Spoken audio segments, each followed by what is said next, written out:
Hello. Hi there. Thank you for joining us for Jesse and Melva Live. You know what? We're very excited to be here and to share what we're going to share with you this time. Well, actually, every time. The reason why we're going to cover what we're going to cover tonight, as a matter of fact, there's so much to it. We're going to do it in 3 segments. Is because a couple in our community uh, called the other day, and we were just having a update and getting caught up kind of conversation. And so one thing that they asked us is if we thought that we would cover something about what it's like for couples who are living under this coronavirus Right. restriction, stay at home situation.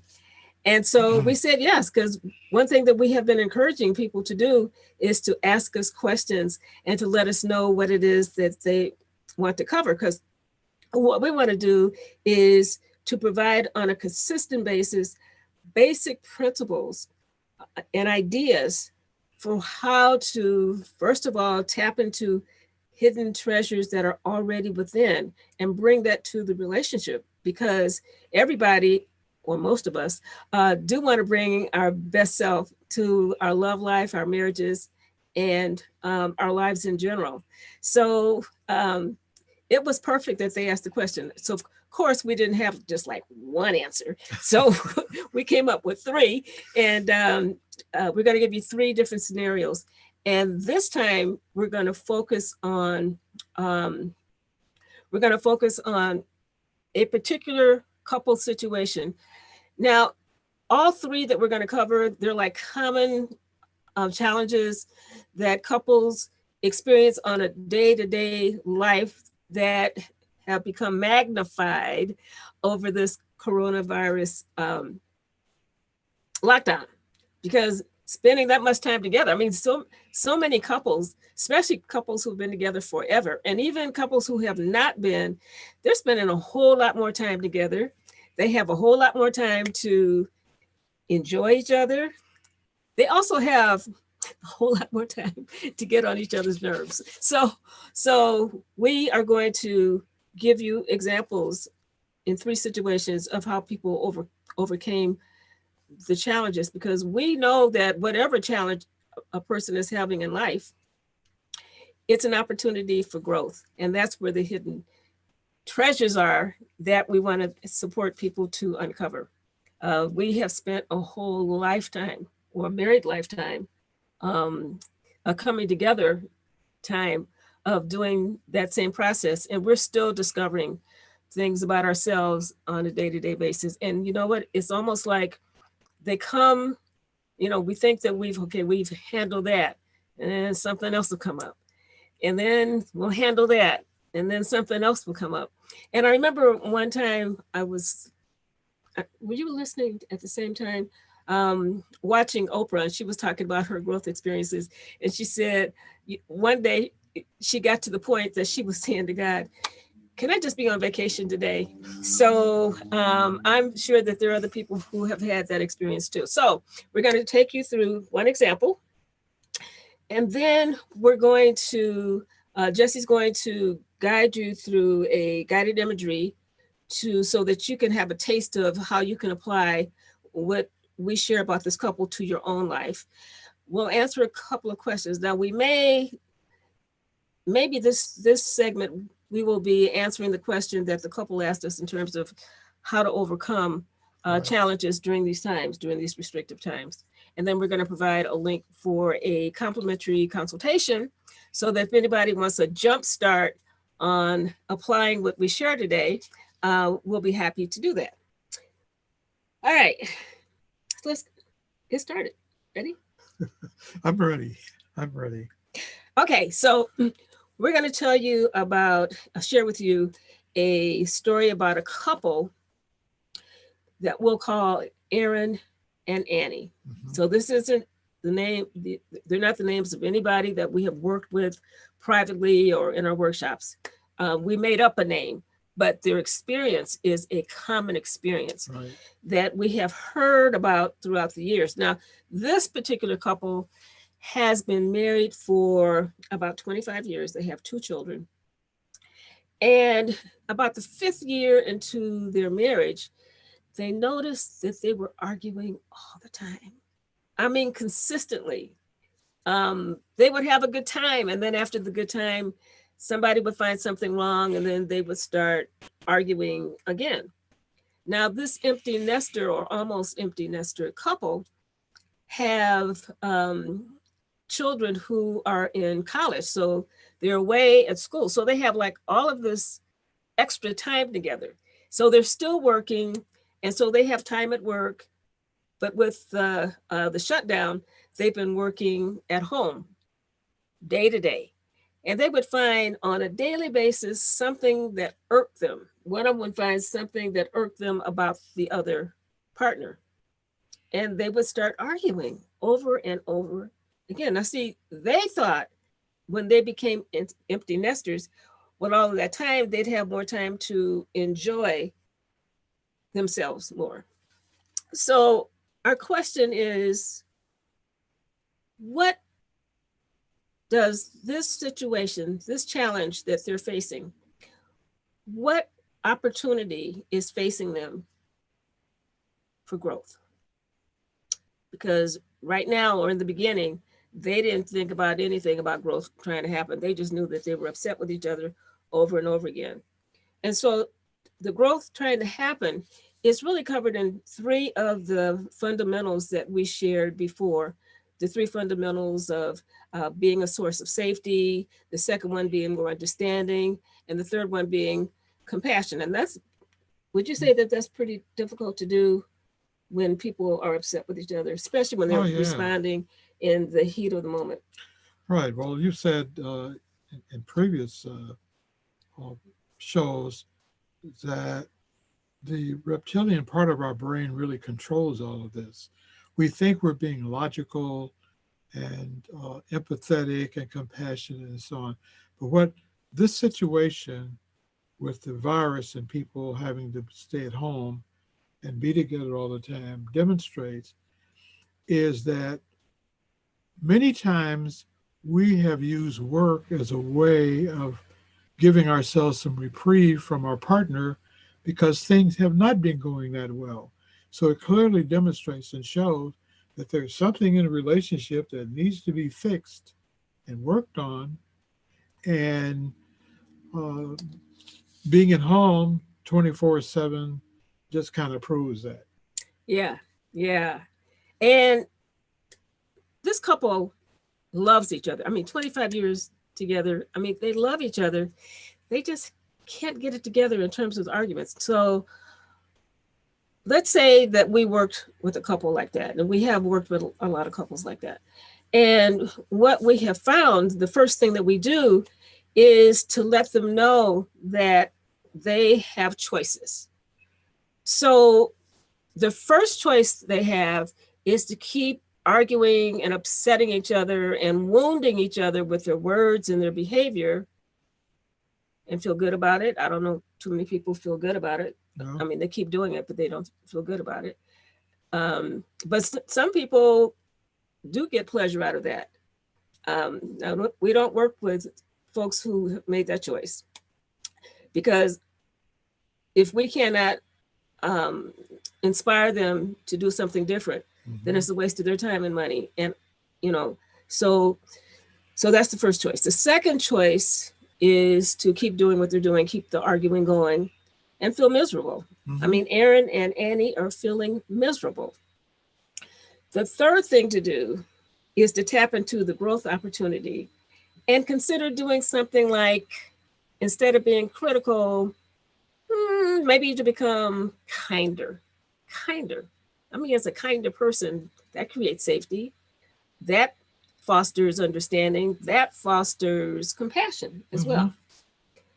So even though people know that that's a choice, that doing the work is cumbersome, so they don't feel good about it. It's like, why do I have to do all of this work? Why doesn't the other person change? And then the fourth choice is replacing being critical with being kinder and feeling good about it. Well, thank goodness Annie and Aaron chose door number 4, option number 4. So, in making that choice, that was the first step. And then the next step is being really clear about what that would look like and feel like for both of them. So, like, it's like having a vision, like an experience of, wow, if I could have this with you, this is what it would look like. This is what it would feel like for me. So once they have like a concept or an image of what it could look like, their vision, then the next step is to come up with some action steps to bridge the gap from where they are to where they want to be. Now, the journey is a valuable journey, but it's not easy. And the reason why it's not easy is because both of their brains are wired to do what they're doing. Because anytime there's a threat to the connection or to another person's sense of well-being, the brain automatically goes into survival mode. So here's what they did. So they made the decision and then they took action, and we helped them to come up with action steps. And sometimes they would make a step forward and then they would regress 2 steps. Then they would take another step forward and then maybe they would regress 1 step.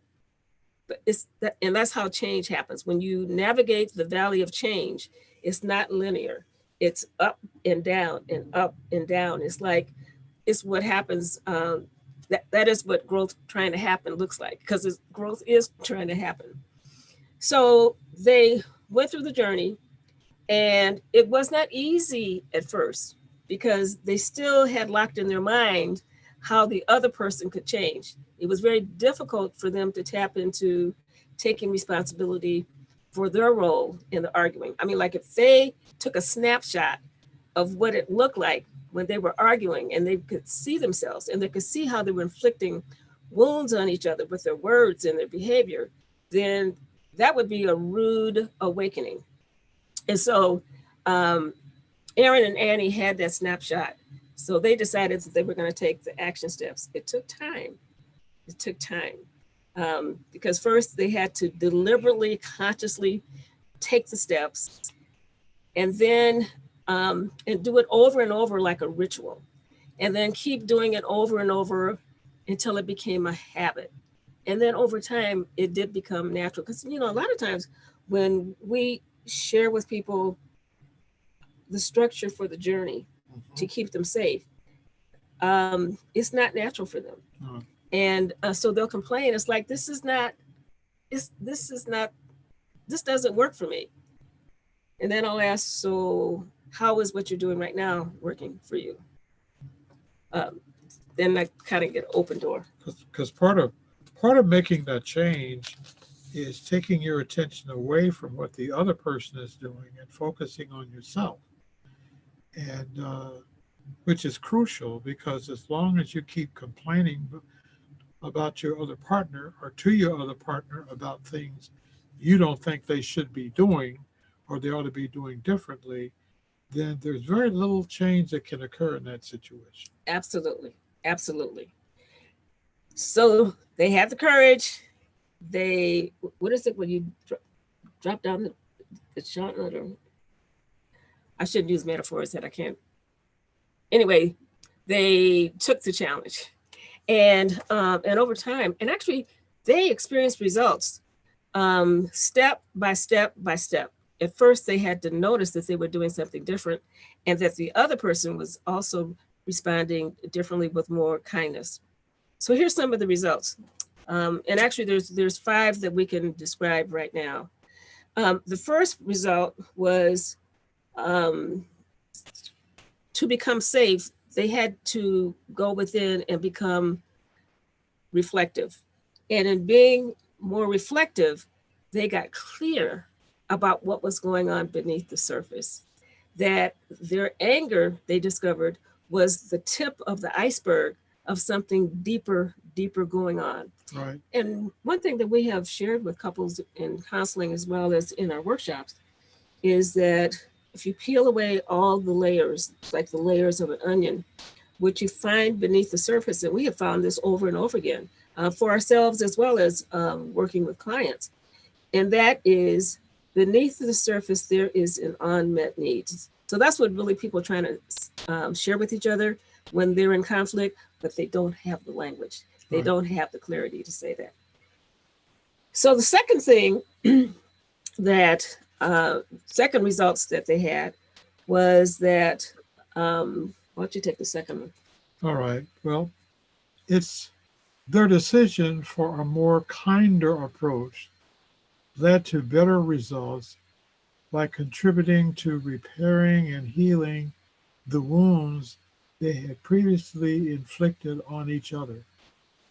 Healing the wounds. I mean, sometimes when wounds are not healed, the resentment builds and it just simmers Yeah. and builds up to a boil. And all of a sudden, a couple finds out they're arguing about the least little thing, not knowing that there's a connection to something that's unresolved. And then if they explore even deeper, they'll find a connection to their history that they are reliving in the moment. But for Aaron and Annie, for them to have that result was really helpful to them. And then the third result is that they began to increase their ability and opportunity to show up more as their best self. Wow, being kinder is an expression, an example of showing up as a better part of self. And here's the thing, all of us have these qualities within us, and we focus on the three of safety, understanding, and compassion during our live cast. I mean, there's many, many, many more. As a matter of fact, we, by the end of this year, we'll have 365 options for people to consider about showing up as their best self. And we're posting those on, I think Brian is posting those on Instagram on a daily basis. But anyway, so that result is really important. So the fourth result is, They felt better about themselves, showing up more positive than negative. So they felt better. yeah, yeah. And there is, and we've mentioned him before, because this is also the foundation of our work in supporting couples to have 5 more positive experiences than they do frustrating ones. Um, Being critical and finger pointing and what have you is learned behavior. And so, since people can learn how to do that, they can also learn how to do something more Definitely. effectively. And people tend to feel better about themselves when they do. Yeah. Yeah. Number 5 is that they spent a whole lot more time enjoying each other. So they were living the um, 5 more positive experiences. Well, they weren't quite at 5, but they were closer to it in terms of having more positive experiences. Because what do you do with the energy that you have that you use for arguing? What do you do with that energy when it's all freed up? Well, um, enjoying each other is a pretty good one. So we have a question. Actually, is it a question? We have a next step. And our next step is that it's your turn to get a taste of what was the beginning for Aaron and Annie. And Jesse is going to take you through a guided imagery to give you a taste of what that experience could be like for you, just taking that very first step of going within. Okay. Clear your mind of the past, the present, the future, and be fully present in this here and now moment.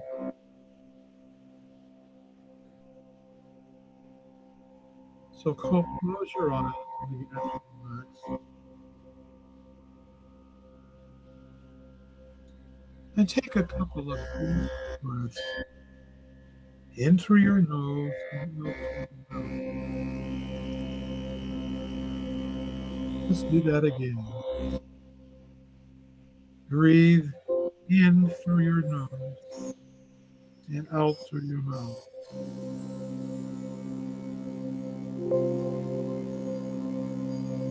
Now think of the last time you had an argument with someone you love.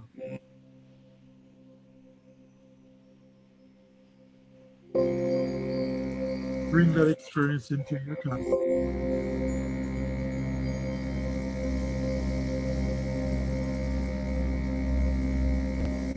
When you think of that relationship situation, bring that person into your awareness and take a couple of additional deep breaths.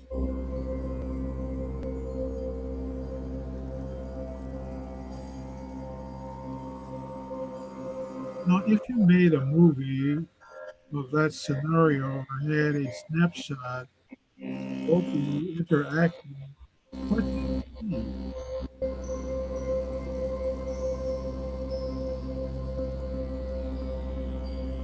How are you reacting? Being critical, kind.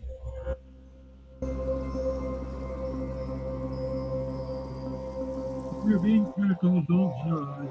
Just be aware of the, the data about your current reality and experience using approach to love.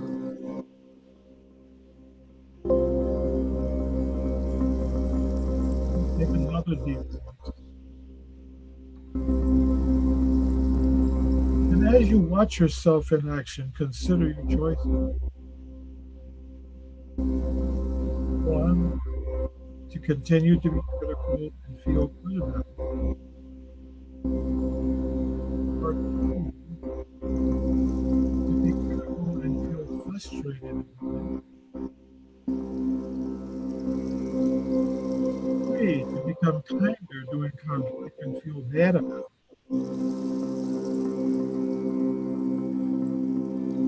Four, to become kinder during conflict and to feel good about it.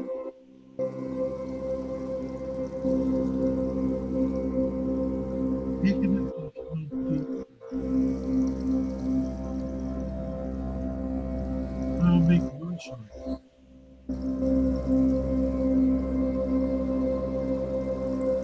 Look back to the previous scenario or snapshot of how both of you are interacting.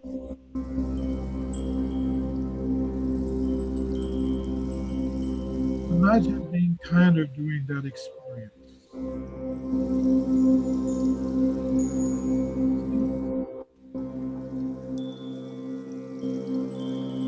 What are you doing?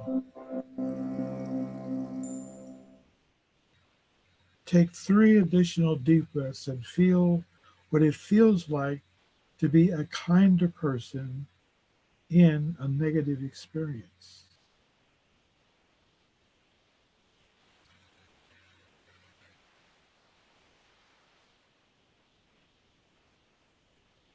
And when you're ready, open your eyes.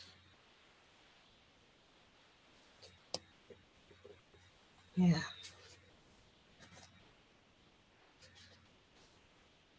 I'm curious about what that was like. And if you have comments that you want to share with us, you can put them in the chat box. And some of you won't see this until later. Um, and it's possible that if you put something in the chat box now and we don't see it, or if Brian doesn't see it, we will still check it out and we will still respond. Mm-hmm. And also, we have a private Facebook group where we will be taking questions after each live cast. And also, people who are in the group, they can ask questions before we even are on the air each time. Okay, so now you have a taste of what it could be like for you. And then the next step is like, okay, so if you made choice number 4. So now the question is, so what do I do? What do I do with this information?